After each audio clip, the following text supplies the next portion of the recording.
Yokluğunda can içim, içim otlarda yandı. Yokluğunda can ecem, in sonku gezek.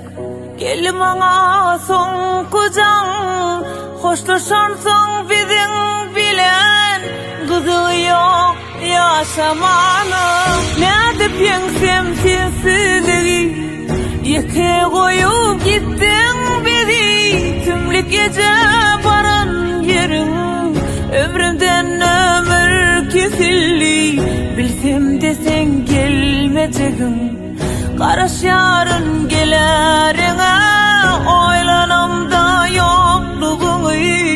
Hasret olyar yüreğime. Yalvaryan Allah, güç vereceğiz yüreğime. Yalvaryan Allah, teselli ver gönlümde. Yalvaryan Allah, bahşeyle cennetini. Canan ediz kâbâmım, nurlandır baran yerini. Yalvaryan Allah, güç vereceğiz yüreğime. Yalvaryan Allah, teselli ver gönlümde. Yalvaryan Allah, bahşeyle cennetini. Canan ediz kâbâmım, nurlandır baran yerini.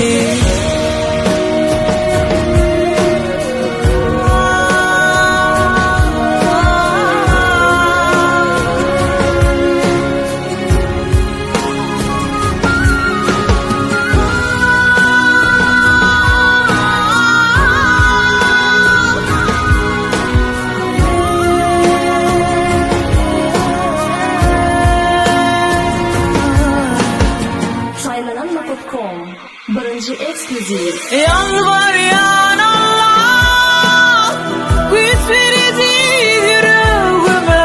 Yalvaryan Allah, teselli ver gönlümde.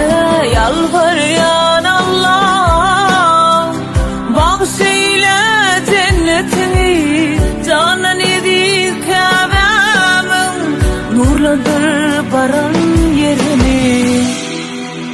Ne edip piensem sensizliğe, yeke koyup gittin beni.